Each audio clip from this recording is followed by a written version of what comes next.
Hi friends, welcome back to my channel. ನಾನು 10ನೇ number crochet ತೊಗೊಂಡಿದ್ದೀನಿ. 6 ಎಳೆ ದಾರ ತೊಗೊಂಡು ಇಲ್ಲಿಗೆ ಫಸ್ಟ್ ಸ್ಟಾರ್ಟಿಂಗಿಗೆ ಗಂಟು ಹಾಕಿದ್ದೀನಿ. ಗಂಟು ಹಾಕಿ ಅಲ್ಲೇ ಒಂದು ಸಿಂಗಲ್ ಕ್ರೋಶ ಮಾಡ್ಕೋಬೇಕು. ಸಿಂಗಲ್ ಕ್ರೋಶ ಮಾಡಿಕೊಂಡು 1 2 3 4 ಚೈನ್ ಹಾಕಿ ಎಲ್ಲಿಗೆ ಬರುತ್ತೆ ಅಲ್ಲಿಗೆ ನೋಡಿ ಲಾಕ್ ಮಾಡಬೇಕು.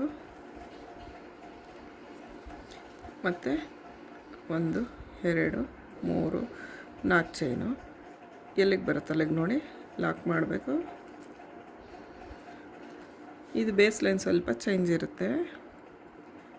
1 2 3 4 5 ಚೈನ್ ಹಾಕಿ ಸ್ವಲ್ಪ ಒಳಗಡೆಗೆ ಒಂದು ಚೈನ್ ಒಳಗಡೆಗೆ ಆದಂಗೆ ಲಾಕ್ ಮಾಡ್ಕೋಬೇಕು. ಮತ್ತು 4 1 2 3 4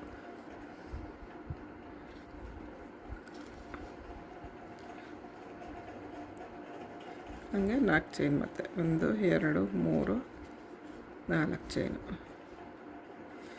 ಈಗ ನಾವು 4 ಚೈನ್ ಹಾಕಿ ಎಲ್ಲಿಗೆ ಬರುತ್ತೆ ಅಲ್ಲಿಗೆ ಲಾಕ್ ಮಾಡಬೇಕು. ಮತ್ತು 4 ಚೈನು ಅಂದರೆ 4 ಚೈನು ಮತ್ತು 4 ಚೈನು 1 2 3 4 ಆಮೇಲೆ 5 ಚೈನು. ಅಲ್ಲಿಗೆ ಸ್ಟಾರ್ಟಿಂಗು 2 4 ಚೈನು, ಆಮೇಲೆ 5 ಚೈನು, ಸ್ವಲ್ಪ ಒಂದು ಚೈನ್ ಆಗೋಷ್ಟು ಒಳಗಡೆಗೆ ಲಾಕ್ ಮಾಡ್ಕೋಬೇಕು, ಸ್ವಲ್ಪ ಲೂಸ್ ಬರೋಂಗೆ. ಮತ್ತು 3 ಸರಿ 4 ಚೈನ್ ಹಾಕಿ ಮತ್ತು 5 ಚೈನ್ ಹಾಕಬೇಕು. ನೋಡಿ ಫ್ರೆಂಡ್ಸ್, ಫಸ್ಟ್ ಲೈನು ಕಂಪ್ಲೀಟ್ ಆಗಿದೆ.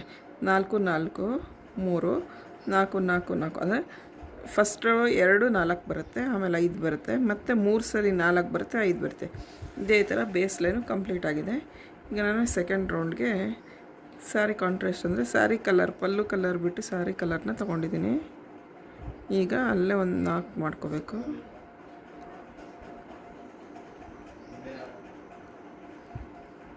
ಲಾಕ್ ಮಾಡಿಕೊಂಡು ಈ ಚೈನ್ ಒಳಗೆ ಒಂದು ಸರಿ ಲಾಕ್ ಮಾಡ್ಕೋಬೇಕು ಈ ಥರ. ಆಗ ನಮಗೆ ಸ್ಟಿಫಾಗಿ ಕೂರುತ್ತೆ.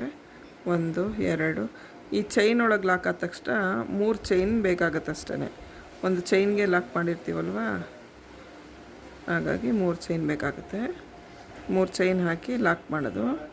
ಈಗ ಮತ್ತೆ ಒಂದು ಚೈನನ್ನು ಎಕ್ಸ್ಟ್ರಾ ಹಾಕ್ಕೊಳ್ಳೋದು. ಒಂದು ಚೈನ್ ಎಕ್ಸ್ಟ್ರಾ ಹಾಕ್ಕೊಂಡು ಸೂಜಿ ಮೇಲೆ ಒಂದು ಸರಿ ದಾರ ತಗೊಂಡು 5 ಚೈನ್ ಗ್ಯಾಪ್ಗೆ ಹೋಗಿ ಡಬಲ್ ಕ್ರೋಶೆ ಮಾಡೋದು. 1 2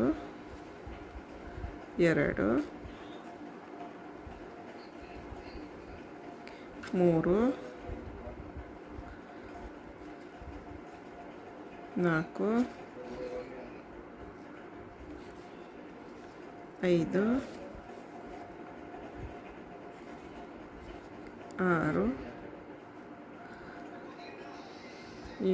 7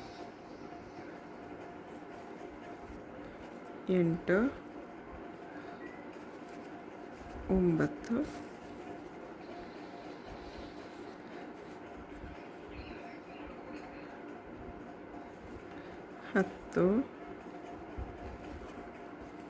9 10 11 12 ಡಬಲ್ ಕ್ರೋಶೆ ಮಾಡ್ಕೊಂಡಿದ್ದೀನಿ. ಆ 4 ಚೈನ್ ಗ್ಯಾಪ್ಗೆ ಫಸ್ಟ್ ಒಂದು ಲಾಕ್ ಮಾಡಿ, ಆಮೇಲೆ ಆ ಚೈನ್ಗೆ ಮೇಲೆ ಒಂದು ಲಾಕ್ ಮಾಡ್ತೀನಿ. ಇದೇ ಥರ ಮತ್ತೆ 4 ಚೈನ್ ಹಾಕಿ 1 2 3 4 ಚೈನ್ ಹಾಕಿ ಆ ಚೈನ್ ಮೇಲೆ ಲಾಕ್ ಮಾಡಿ, ಈ ಚೈನ್ ಗ್ಯಾಪ್ಗೆ ಒಂದು ಲಾಕ್ ಮಾಡ್ಕೋಬೇಕು.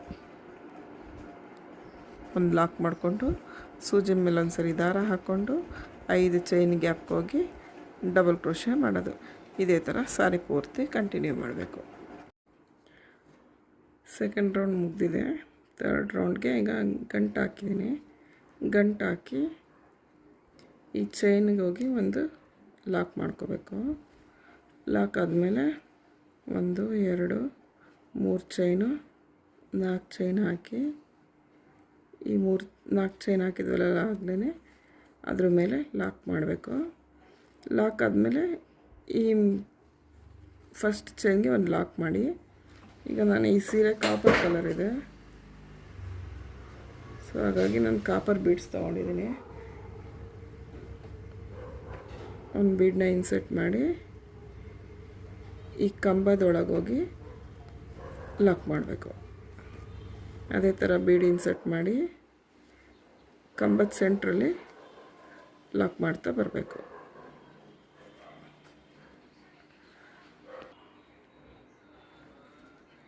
ಇದಕ್ಕೆ ಬೀಡ್ ಲಾಕ್ ಮಾಡಬಾರ್ದು. ಈ ಥರ ಬೀಡ್ ಹಾಕ್ಬಿಟ್ಟು ಈ ಕಂಬದ ಮಧ್ಯದಲ್ಲಿ ಲಾಕ್ ಮಾಡಬೇಕು.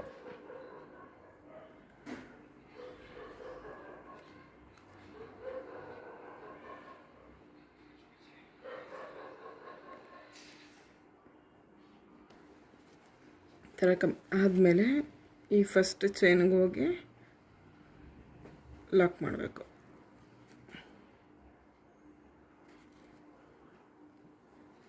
ಎಲ್ಲ ಹಾಕಿದ್ಮೇಲೆ ಮತ್ತೆ 4 ಚೈನ್ ಹಾಕಿ ಆ 4 ಚೈನ್ ಮೇಲೆ ಕರೆಕ್ಟಾಗಿ ಲಾಕ್ ಮಾಡಿ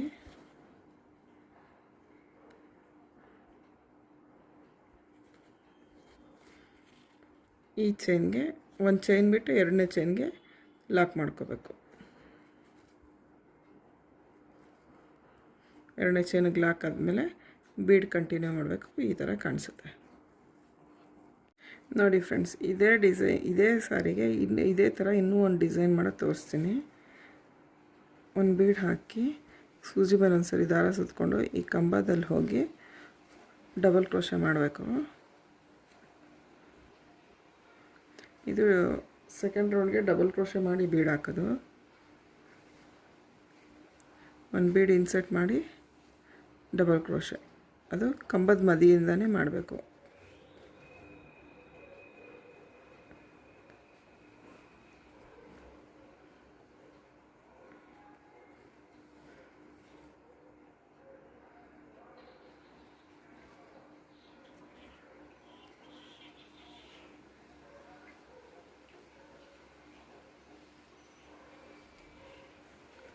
ಬೀಡ್ ಹಾಕಿ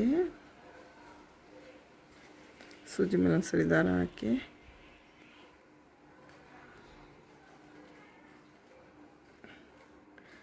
ಒಂದು ಕಂಬ ಮಾಡೋದು. ಕಂಬ ಮಾಡಿ ಮತ್ತೆ ಬೀಡ್ ಹಾಕಿ ಸೂಜಿ ಮೇಲೆ ಒಂದು ಸರಿ ದಾರ ಸುತ್ತಕೊಂಡು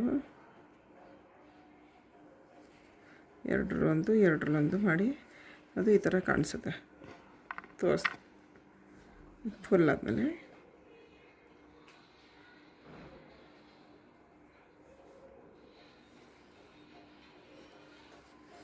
ಸೂಜಿ ಮೇಲೆ ಒಂದು ಸರಿ ದಾರ ಹಾಕ್ಕೊಂಡು ಕಂಬದ ಸೆಂಟ್ರಲ್ಲಿ ಎರಡರಲ್ಲೊಂದು ನೋಡಿ ಫ್ರೆಂಡ್ಸ್. ಇದು ಈ ಥರ ಕಾಣಿಸುತ್ತೆ, ಇದು ಈ ಥರ ಕಾಣಿಸುತ್ತೆ. ಯಾವ ಡಿಸೈನ್ ಬೇಕಾದರೂ ಮಾಡ್ಬೋದು ನೀವು. ಇದು ಈ ಸೀರೆದು ಫೈನಲ್ ಲುಕ್ಕು. ನಾನು ಇದು ಒಂದು ಕಲರು, ಸ್ಯಾರಿ ಕಲರ್ ಒಂದು, ಪಲ್ಲು ಕಲರ್ ಒಂದು ಹಾಕ್ಬಿಟ್ಟು ಈ ಥರ ವರ್ಕ್ ಮಾಡಿ ಇದು ಕುಚ್ಚು ಕಟ್ಟಿದ್ದೀನಿ. ನಾನು ಇದರಲ್ಲಿ 2 ಥರ ತೋರಿಸಿದ್ದೆ. ಈ ಥರ ಚೆನ್ನಾಗಿ ಕಾಣಿಸ್ತಾಯಿತ್ತು ಅಂತ ನಾನು ಈ ಥರ ಹಾಕಿದ್ದೀನಿ.